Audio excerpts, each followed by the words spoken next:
మనందరికి కూడా ఎంఎస్ ధోని అనగానే ఫస్ట్ యువరాజ్ సింగ్ గారే గుర్తొస్తారు కదా. ఎందుకంటే మరి యువరాజ్ సింగ్ కెరీర్ పతనం అవడానికి ధోనియే కారణం అని చెప్పేసి చాలా సందర్భాల్లో మాట్లాడుతూ ఉంటాడు. అయితే మరి ఇక్కడ ధోని గురించి మనం మాట్లాడితే అతనికి కొంతమంది మాజీ క్రికెటర్లో ఎవరైతే ఉంటారో సీనియర్ క్రికెటర్స్ వాళ్ళేమో ధోనికి యాంటీగా మాట్లాడతారు. ఇంకా యంగ్స్టర్స్ ఎవరైతే ఇప్పుడిప్పుడే పుట్టుకొస్తా ఉన్నారో వాళ్ళేమో ధోనికి సపోర్ట్ చేస్తూ మాట్లాడతారు. సో దీంట్లో మీరు ఆల్రెడీ మొన్న ఒక ఇంటర్వ్యూలో కూడా చూసుంటారు. మనకి పాకిస్తాన్ మహిళా క్రికెట్కి కెప్టెన్ అయినటువంటి ఫాతిమా సనా, సో తన పేరు. అయితే తను కూడా కొన్ని కామెంట్స్ చేసింది. ఏమని చెప్పింది, నేను ఎంఎస్ ధోని కెప్టెన్గా ఉన్నప్పుడు చాలా మ్యాచ్లు చూశాను.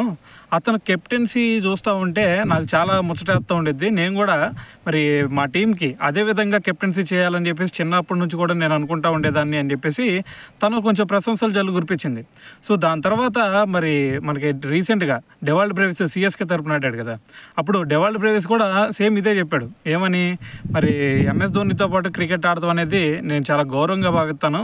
సో దాంతోపాటు మరి ఆయన యంగ్స్టర్స్కి ఛాన్స్ ఇవ్వటం మాత్రమే కాదు, మరి యంగ్స్టర్స్కి ఎప్పుడైతే కొన్ని అవసరాలు వస్తాయో సో వాటికి సంబంధించి సలహాలు ఇవ్వడం కానీ, లేదు అంటే వ్యక్తిగత విషయాలైనా సరే ఏదన్నా సూచనలు కావాలన్నా కానీ సో మరి అంత మంచిగా మాట్లాడతాడు. దాని తర్వాత అంత హుందాగా ఉంటాడు.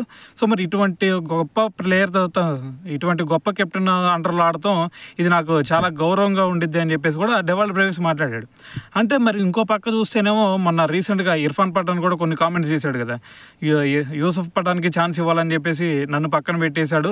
సో నేను అతనికి హుక్కా ఇవ్వలేదు అని చెప్పేసి మిగతా ఎవరైతే హుక్కా అతనికి ఏర్పాటు చేస్తారో సో వాళ్ళకి ఎక్కువ ఛాన్సులు ఇస్తాడు కానీ నాకు ఇచ్చింది లేదు. సో నేను కూడా అలా చేయాల్సిందని చెప్పేసి కొన్ని బోల్డ్ కామెంట్స్ చేశాడు.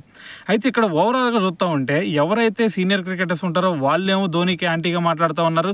ఇంకా చెప్పాలంటే మరి ఇప్పుడు యంగ్స్టర్స్ ఎవరైతే ఉన్నారో మీ అందరూ తెలుసు, అప్పుడు ఫస్ట్లో కూడా ఎంఎస్ ధోని మరి సీనియర్స్కి కొంచెం సీనియర్స్ కంటే మరి జూనియర్స్కి ఎవరైతే ఇప్పుడు క్రికెట్లో రాబోతున్నారో వాళ్ళకి ఎక్కువ ఛాన్స్ ఇస్తూ ఉండేవాడు.